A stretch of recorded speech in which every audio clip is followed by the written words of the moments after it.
And of course, we have with me the man who has the dirtiest job in the country, the man who has the roughest job in the country, the man who, after you met the mess, him have to clean it up. And sometimes he beg and him appeal to the rest of us, do better than that. But sometimes, Lord, the ideas are killed the whole away. I'm talking about the chief, garbage man in chief. Mr. Audley Gordon, how you do, sir? Well, I'm very, I tell you, look how old I look, shriveled up, that job is not an easy job. well, yes, Bernard. Great to have you this morning, though. Thank you. Really appreciate the opportunity to come and communicate with the people. You always love to communicate with people, which is good. Absolutely important that we communicate. It's important that we carry the people along with us, or at least invite them to come along with us. And so I welcome these opportunities. God is good to me. I just celebrated my 60th birthday last week. And what? Yes. Me not make you what beside me. I know your girl. Look, you tell them the same way. And so I'm here knowing fully well that I have limited time to make the kind of contribution that you would love to make. I wonder why it's limited. I believe that if you're good, you head at work, you should not retire. It should be an option. Well, I don't like to use the word retire. I use the word transition because you retire and expire. And so there's always things to do, always other things to do. But I believe that if you're capable and you're competent, your head are okay, it should be discretionary up to you and those who employ you. I don't think we should kick out people because you reach a certain age. As a poor country, we can't throw away talent. We can't. Right. But or we should not. But I've been very fortunate to be at the NSWMA for the past 8 years and to manage a process there that sees some very significant development and improvement for the agency. And I will start right at the top of the ticket, in my view, which is the human resource and how we treat that very important category of workers. Vernon, you will recall that the name for them before now was unattached workers. There are a huge majority of the staff there, all your sanitation workers, your truckers. It's about contract. Unattached workers. Now, just the label is just so insulting. Yes. For the kind of work. But I don't know nobody. A garbage man them, so I don't know nobody. And that's the point. Yes, so for the kind of work that they were asked to do for all these decades, they couldn't make their way to an official position on the government payroll. And the government establishment. And the government establishment. Can you imagine that? Established payroll. Working with the board and the minister, Desmond Mackenzie, relentless push with the Ministry of Finance, we have corrected that wrong. And it is my high privilege and pleasure to say that now we are putting people into permanent posts. So this is historic. And the government establishment. And this is absolutely historic. And let's make known, listeners, of all these years, we now have, so that they join with the security guards and know. What a thing. Well, Vernon, and just to make this point, that this is an idea whose time has long come. We should never have people in such important position in your country. Garbage collection, waste management is not a by-the-way thing. It's not a minor thing. It's not a small thing. It's huge. Just stop collecting for a day. And you look at during COVID, it was easy for other high-profile jobs to stay home. The garbage collector had to be out every day. Every day. I rest know what happened now. I'll push it off road when I can't rat. They would get some big and fat. Push would never be out there at all. Right. So it is important that going forward, and I'm happy to be part of this change, that we show respect and regard for this very important, dignified category of work. And history must remember this moment at a time when we liberated these people and give them the due prominence that they deserve. And all of you, we blast the politicians, but at the same time, we need to commend them. Right. This is indeed historic, and I'm proud to say that I live to see it. As long as I'm around, I will talk about it. A very, very, very big development. But I guess some other good things are happening. We'll have about probably 4 more minutes for the break. Right. So before we go to other good things, Vernon, I must say that along with this permanence will not just come a job that you can rely on. You can say you have a job.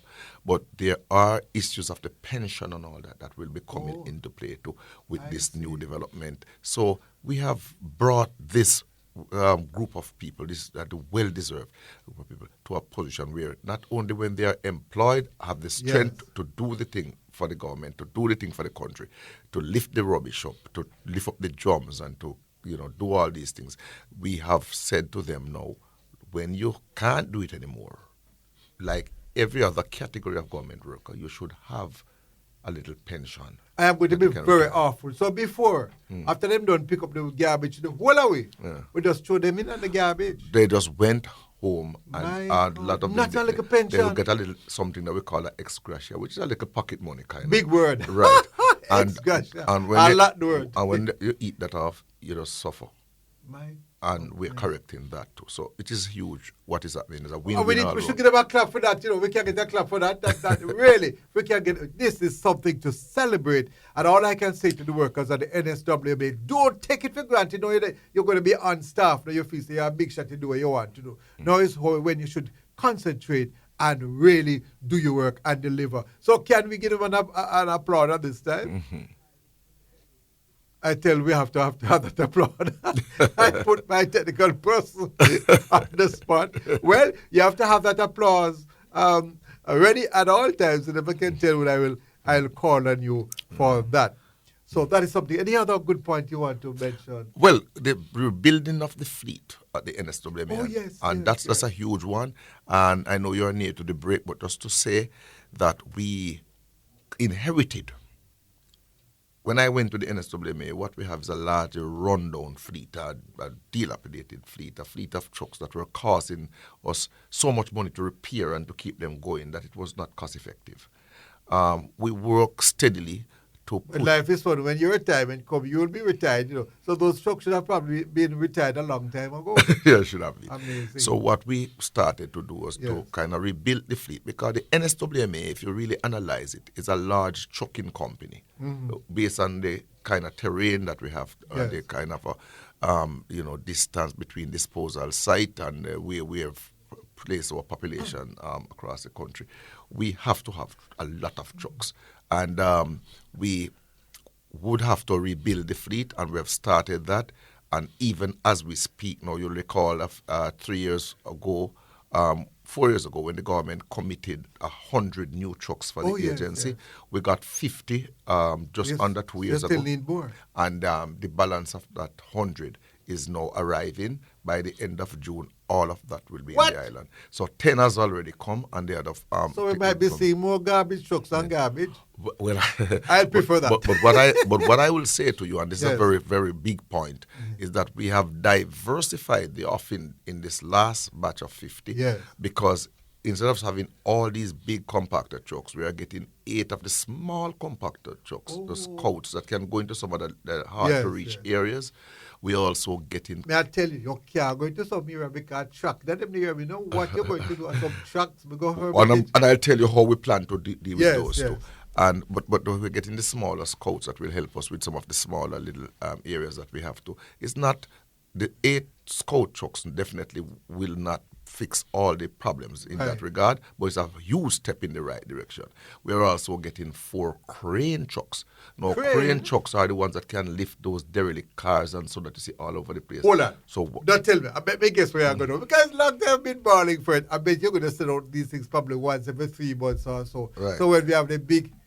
Yes. What a wonderful thing, a very wonderful Absolutely thing. Wonderful when thing. We get enough garbage truck and Audley Gordon will be happy. Yeah, man. And we all will be happy. The country will be happy because what we're planning, Yeah. we have started ticketing those derelict vehicles already, because by law we have to place tickets on them so that the owners can have that final opportunity to move them and so on. I see. And so we started ticketing. But once the crane trucks arrive, we will be having a massive island-wide derelict motor vehicle removal program, and we're going to go right across and clear, because a lot of these... And every now and again, every 3 months or so. And then we will... So we stop, dump the refrigerators and all those bulky waste stuff, we will be able to lift them now, because we have the crane trucks that have capacity to do that. And some people will ask your listeners, so they didn't have crane trucks before. Yes, we did. But all of them are like 20 years old. They were really run down, and they couldn't do the work anymore. And so what we do now, we're getting 4 brand new ones. Have to go for the break. We come back, and we won't send him on retirement until we get all these things done, because he still has the energy to do it. You're listening to Spot On with Vernon Darby, coming to you live from Kingston, Jamaica. That very beautiful country, we say. We're little, but we tell ours. So come back. Don't move.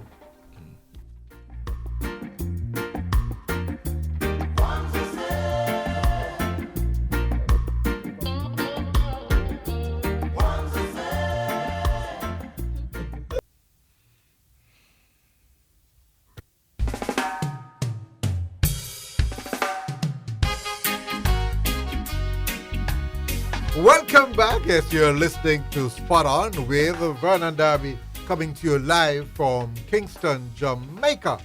And of course, coming up right now is back to Be My Guest. And my very special guest is Mr. Audley Gordon, the garbage man in chief.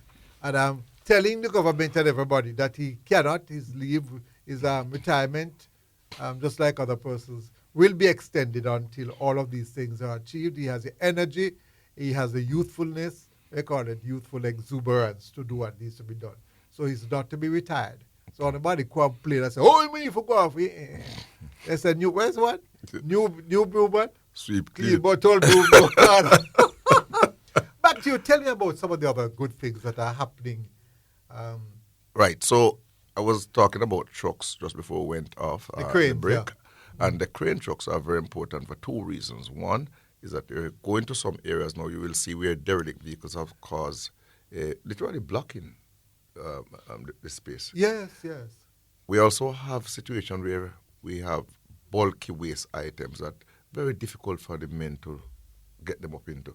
The crane truck will assist us do that, with that, yes. that too. So it is a win-win when we get the crane trucks. But we're also getting 10 tippers, and the 10 tippers have already arrived.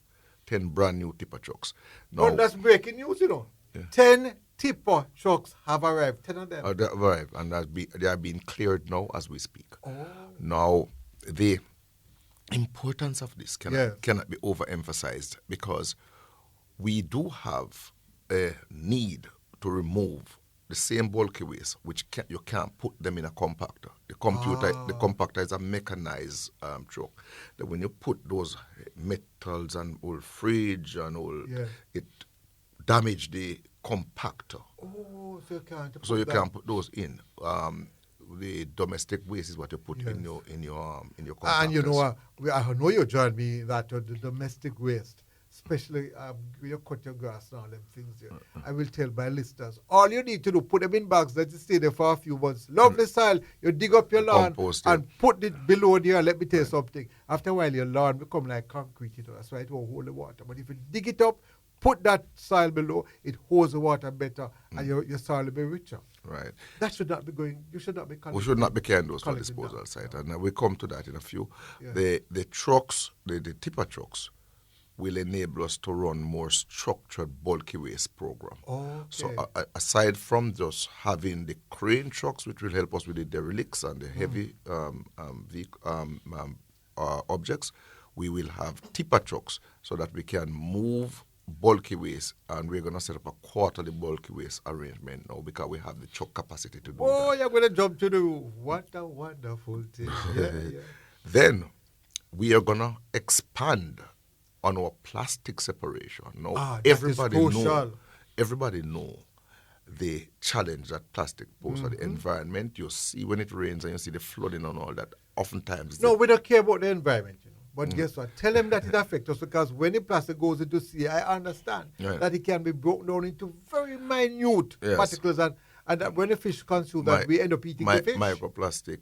Exactly. And so you're damaging the coral reef, you're damaging the marine life, you're damaging everything, the plastic.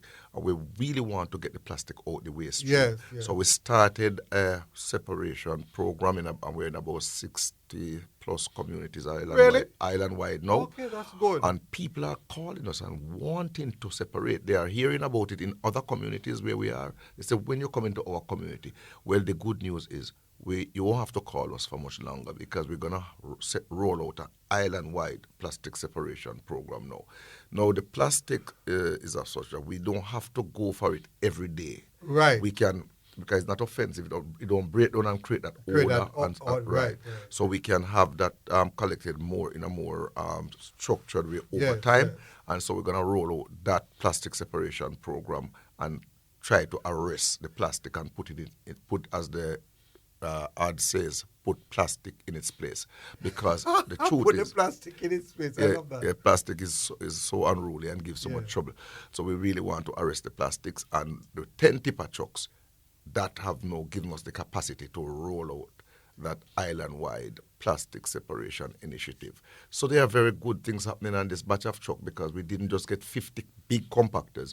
We diversified. We got 10 tippers, 8 scout trucks, 4 of the crane trucks, and then the balance of compactor, because we do have issues in some pockets across Jamaica, but we still need to do more better domestic collection. Yes.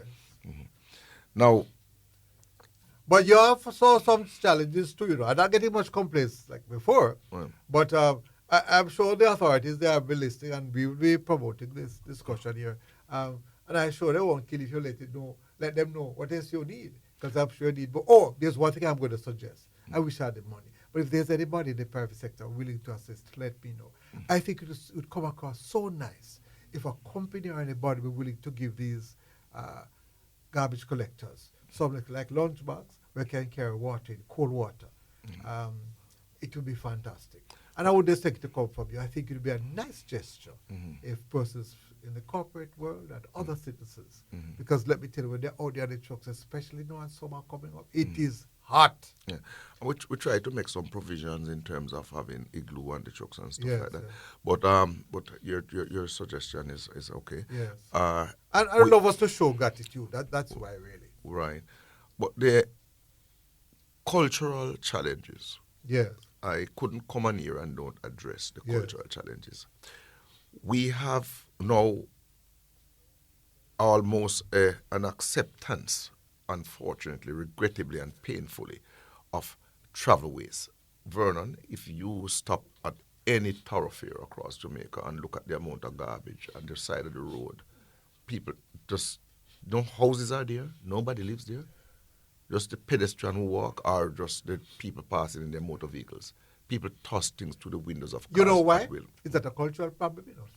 It's because the average police officer, if I break the stoplight, or when I break it, they're quick to give me a ticket. We need to socialize them to understand that when persons throw garbage through the car window, they need to ticket them also. And any of people start to feel, of course I believe in a warning ticket, but when you have a big truck and dump things on the roadside, no man, we need to do. And by the way, I don't believe the court business. Issue a ticket, the only time you go to court is when you're going to contest it. Because I think putting things through the court is just to provide money for the lawyers. You don't have to comment on that. This is my position. Right. You can issue a ticket. If you don't contest it, you just can pay for it and move it right along. If you get certain amount of tickets, then the good Lord help you. Right. So I want to speak to 3 things that I think as a country, as a society, we have to ratify. One is that we must sign up, each of us, to the Clean Jamaica campaign. We must see our role. And if you don't see it, you should pay for it. Right. So we have to get people to start to see themselves as a custodian. We have to protect and to keep Jamaica beautiful. Right. And I believe that will only come about through a real robust and sustained public education program. And by the way, let me tell you, Vernon, don't joke. You say if you have a company and you take your garbage and throw by the roadside once, we give you a little ticket or a warning. You did the second time what I do, that company, somebody has to run it. We know, because you as a head will become now liable, and you would not be able to serve. That's the kind of law I'd love to see in Jamaica. Right. But before we get there, and we're going to come to the sanctions too, but I would love to see a robust and sustained public education program. When we used to sing bits of paper lying on the ground. Bits of paper lying on the ground. You remember well. You remember well. Make the place untidy. But we don't teach those things in school. Up to the civics. Come on, man. And so there's a generation of people Yes. somehow believe somebody else must tidy up behind them. You know why? Because government have money nowadays to pay for people to clean up school. When I went to school, they say, we have to clean up our area before we leave. Right. Huh? So what we want to get to that, as we go forward, sometimes we must look back and look at what worked. Some things worked, and we shouldn't just discard them because we are going forward. Because cleaning up your classroom was part of the learning process. Absolutely. Now, learning is just about learning physics, chemistry, and maths, and those things. And we're bright when we pass 10, 20 subjects, and we congratulate them. In my days, is when they clean up the place, or you have the best school garden. Well, even as an adult, when I signed up to the Jamaica Constabulary Force, we used to... You're not police, but you look like police. I'm an ex-police. How long you served for? 10 years. So, quite a long time. Right. So, when we... the first duty in the morning, that's night dark, like about 4:35. You get up and do what they call a fatigue parade. Oh, yes, fatigue which is to parade. go out and tidy up and clean bathroom and tidy up sweep up the surroundings and pick up the pay. So, it was part and parcel of what we do, and it helped to mold you. Now the kids go to school, I said, but I'm not cleaning the place. And turn back a mass, I know, Right. So we must get a robust and sustained public education program so that people can feel invested in this clean Jamaica. And we have to do that, Vernon, because too much of our people are comfortable throwing things through the windows of a car. You finish drinking a bottle of water, you just drop the bottle. You know what I believe, officers, rather you say, give me a money, I'm going to give you a ticket. You know what you do? You stop the car, you carry it back to where the garbage is. I bet them have to pick it up and put it back on the car. And you all film it too. Right. I love that. So that public education program should help. And all the countries which have done well with their garbage collection and the waste management thing, they really do push that. The citizens, are brought along in the process, and we need to do that. The second thing is that we need to have a fine structure for the sanction now that really deter people. When they make an example out of somebody, and I don't want to hear the word draconian, I don't want to hear no oppression word. I just want to know that you have the kind of fine structure that really hits hard. I'm going to tell you something. It don't work, no, you know. What hits hard? Same like with driving, they come up with all these fines, 10,000, so move to 20. It is when a person is in a privileged position, and because of what they do, they are removed. As a matter of fact, if you run a company, you're nasty. You ought not to be a head of that company, because how can you lead others? So until you reach a situation where if you're fined certain things at certain times, you can't become a director of a company, you can't do so and so. Listen, you charge $2 billion, then you can't take it from the consumer and find the money and pay for it. All right, so what I'm saying is, one, I start with the public education. Right. Know at a place where if you do it and we catch you, you're going to pay dearly, and we make examples of you. Yeah. So it will send a message to people that, look, these things are very costly thing, let's stay away.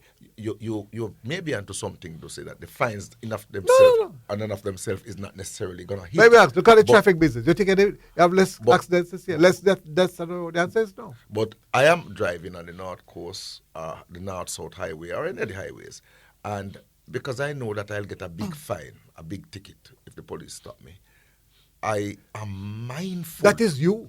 I'm not asking. That is you. Because guess what? If I run a company, you charge me $50,000. That cost is simply passed on to the consumer. So anyhow, that person will have to spend 2 days going into the gully and cleaning the garbage. I put it to you that they'll never do it again. That could be. When media countries, them used to talk about what? We can't chop you up and go pay for it. All right, so that could be part of the sanction. Yes, making people, community work, clean up the garbage. Community service. I have no difficulty with that. But I still believe that you need to have a fine structure that work. And this one, quite frankly, don't deter. This is one time I'm going to disagree with you. You are going to find that the fine don't work, and that will be a great ever finding.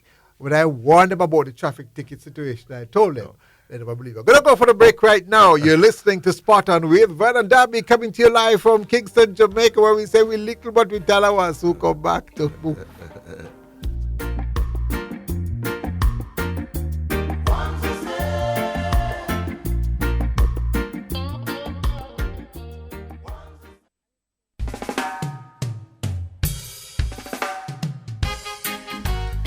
Welcome back. Yes, you're listening to Spot On. We have Vernon Darby coming to you live from Kingston, Jamaica, that beautiful country where we say we little but we tell.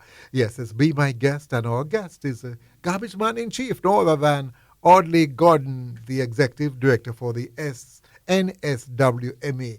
It's your time to talk now, my brother. Right. So about 5 minutes. Right. So I just want to wrap up the point number 2, which is the fine, because all the countries that does well have the good fine structure in place. Also, talking about places like Singapore, those places are just super clean. Rwanda, and so if it had the public education, the fine structure, and of course the enforcement regime. No point you're having a good fine structure and don't have a good enforcement regime behind that. So in enforcement, now we have to look not just the boots on the ground, which are necessary, but we also have to go to electronics too. So we need more cameras all over the public spaces. We need to just have more cameras. Jamaica, feeding into, us at the agency, so we know we can get in real time people doing stuff and so on, and we can, have the bikes. We expanding that. We need more with bikes, and we have made requests for more bikes to get to people quickly. We have to make a push to get Jamaica clean, and it's going to take all hands on deck. And, as I said earlier, we need to have the public education, we need the fines, and we need to have a good enforcement. I did want to talk about have to squeeze in this one. You need to put aside some money in the budget next year, that anybody who can send a picture, and I will have to collect those pictures, because of them afraid, of persons dumping garbage, trucks with license. Anyone get a picture, you'll give them a little money. Well, and I must tell you, Vernon, that we are getting, through our NSWMA app, we are getting cooperation from the public. Yes, because I get them too. Well, Right, I get them and we have been able to prosecute through What? that too. Yes, because once we have the plate number of the vehicle, we can move. That is enough evidence to move with to take it to the next level. So we welcome those that continued support from the public in that regard and so on. So we have transformed the way we manage the accounts at the NSWMA and the way we take our positions as stewards of the resources of the taxpayer.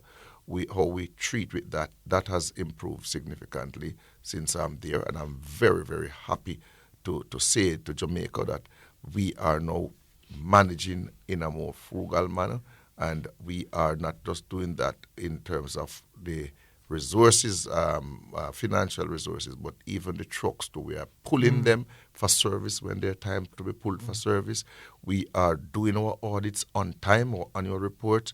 You will recall. But you have to get to show up for that. You'll have about another 2 minutes left. Right. Yes, that is big for you, clean up all of that. Right, because remember when I went to the NSWMA, we worked, we saw close to 12 years worth of unaudited financials. Really? Where are you now? We were filing our audits and working with the Dennis Chung-led board, which, by the way, has just expired. That board has expired. We can't say too much thanks and give too much commendations to that board headed by Dennis Chung. We work assiduously and tidy up, clean up all those years, over a decade of unaudited financials. And for the last 5 years, we have filed our audits consecutively on time every year. So you have got rid of that garbage? Yes. And we are now filing. We don't even talk about filing audits again. We just routine now all the time, and we do it on time. You must give him you must give the organization a clap around me. That is big thing, Yeah. Let's hear the hand for him now. We must get a hand for that. That is big news. Can we get our clap at this point, please? Can we get our clap for that one? We must. Oh, I don't believe it. The clapping is supposed to be a part of the show, but we don't get, not very often we get to clap persons when they do well. But we really need to congratulate the NSWMA. They have come a far way. And the other government departments, you can't say anything on this one. They need to follow back on. Because we have quite a number of agencies that are very much behind. And the big point on that, as if the point wasn't already very big, the big point, Vernon, is that there is a time. Can we have that clap for us now, please? I don't believe it. Anyway, continue. There is a point in there that must be made that the the time to file is set in law. I know. And so we are not just filing, but we are filing on time. On time.